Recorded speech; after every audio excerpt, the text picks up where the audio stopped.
आज का टॉपिक है भंवर धाराएं।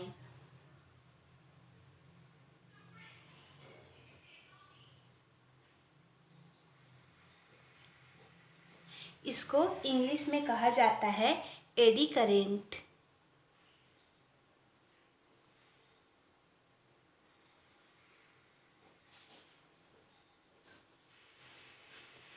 तो भौतिकविद फोको ने सर्वप्रथम ज्ञात किया कि जिस प्रकार किसी कुंडली से बद्ध चुंबकीय फ्लक्स में परिवर्तन करने पर उसमें प्रेरित धारा उत्पन्न होती है, ठीक उसी प्रकार किसी चालक से बद्ध चुंबकीय फ्लक्स में परिवर्तन करने पर भी चालक में प्रेरित धाराएं उत्पन्न हो जाती है।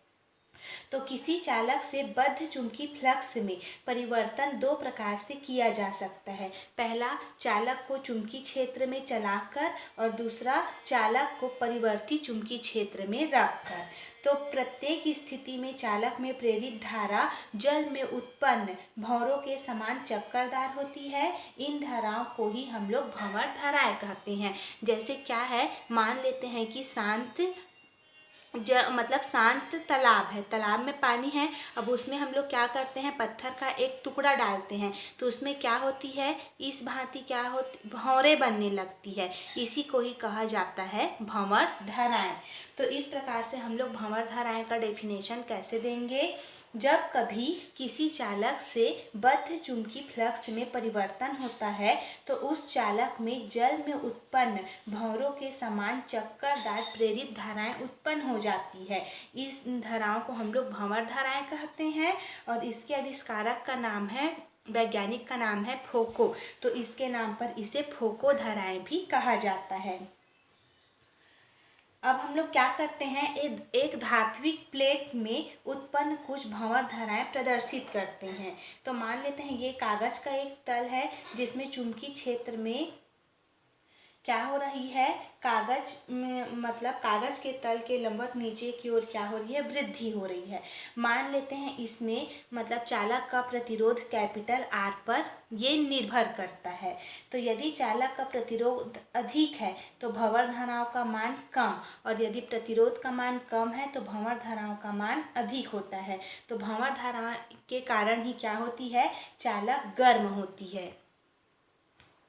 इसमें धारा इस भांति प्रवाहित हो रही है। तो लेंज के नियम अनुसार जो प्रेरित धाराएं हैं, यहाँ पर प्रेरित धारा को ही हम लोग क्या कह रहे हैं, भंवर धाराएं, उस कारण का विरोध करती है जिसके कारण वो स्वयं उत्पन्न हुई हैं। लेंज के दूसरा नियम के अनुसार तो भंवर धाराएं चालक की गति या चुंबकीय क्षेत्र में परिवर्तन के कारण उत्पन्न होती है। अतः भंवर धाराएं चालक की गति या चुंबकीय क्षेत्र में परिवर्तन का क्या करती है, विरोध करती है। और भंवर धाराओं के इस प्रभाव को कहा जाता है अवमंदन प्रभाव। ठीक, अब हम लोग जो भंवर धाराएं हैं उसका एक प्रायोगिक प्रदर्शन करके इसको समझेंगे। सबसे पहले हम लोग तांबे की एक आयताकार प्लेट लेते हैं। ये हम लोगों ने ले लिया तांबे की एक आयताकार प्लेट। अब उसे हम लोग जो विद्युत चुंबक है उसके ध्रुव खंडों के मध्य मान लेते हैं, यहाँ विद्युत चुंबक के ध्रुव खंडों के मध्य हम लोग क्या करते हैं, इसको लटकाते हैं इस प्रकार से। और मान इधर N ध्रुव है और इधर S ध्रुव है, और इस चुंबक ये जो हम लोग लिए हैं तांबे की एक आयताकार प्लेट, इसको हम लोग विद्युत चुंबक के ध्रुव खंडों के मध्य स्वतंत्रता पूर्वक दोलन करने देते हैं। तो जब विद्युत चुंबक में कोई धारा प्रवाहित नहीं होती, ये जो हमारा क्या है, विद्युत चुंबक है, इसमें जब कोई भी धारा प्रवाहित नहीं होती तो तांबे की प्लेट बहुत देर तक क्या करती है, इधर उधर दोलन करती है। किंतु जैसे ही इसमें विद्युत धारा प्रवाहित होने लगती है, इसमें क्या होने लगती है, जैसे ही विद्युत धारा प्रवाहित होने लगती है तो ये तांबे के प्लेट के दोलन क्या हो जाते हैं, समाप्त हो जाते हैं, और वह तुरंत ही क्या होती है, रुक जाती है। अब ऐसा क्यों होती है, तो विद्युत चुंबक में विद्युत धारा प्रवाहित करने पर उसके जो ध्रुव खंड हैं N और S के बीच क्या होता है, चुंबकीय क्षेत्र उत्पन्न हो जाता है।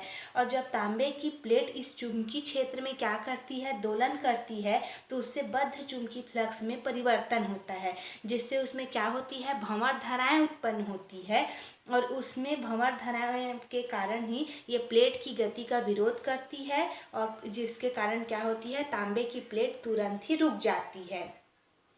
अब इसमें हम लोग क्या करते हैं, ठीक है, तो ये क्या है, भंवर धाराओं का प्रायोगिक प्रदर्शन है। अब हम लोग को भंवर धारा से हानि क्या क्या होती है, तो मतलब जनित्र, डायनेमो, ट्रांसफार्मर, ये सब क्या होता है आगे के क्लास में हम लोग पढ़ेंगे। तो प्रेरण कुंडली आदि के क्रोड नर्म लोहे के बने होते हैं। जब ये उपकरण उपयोग में लाए जाते हैं तो क्रोड से क्या होती है, बद्ध चुंबकीय फ्लक्स में परिवर्तन होता है, तो क्रोड में भंवर धाराएं उत्पन्न हो जाती है और भंवर धाराओं के कारण क्रोड क्या होते हैं, गर्म हो जाते हैं, जिससे विद्युत ऊर्जा का ऊष्मीय ऊर्जा में अपव्यय होने लगता है। और दूसरा इसका हानि है, भंवर धाराओं के कारण उत्पन्न अत्यधिक ऊष्मा कुंडलियों के कुचालन को नष्ट कर देती है। अब उसके बाद है, भंवर धाराओं को कम करने के उपाय क्या क्या है।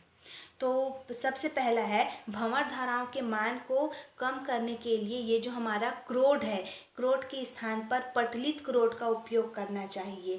इसके लिए नर्म लोहे की कई पट्टियाँ लेते हैं, इन्हें विद्युत रोधी पदार्थ जैसे वार्निश इत्यादि की तह देकर एक दूसरे के ऊपर रखकर आवश्यक मोटाई का बना लेते हैं।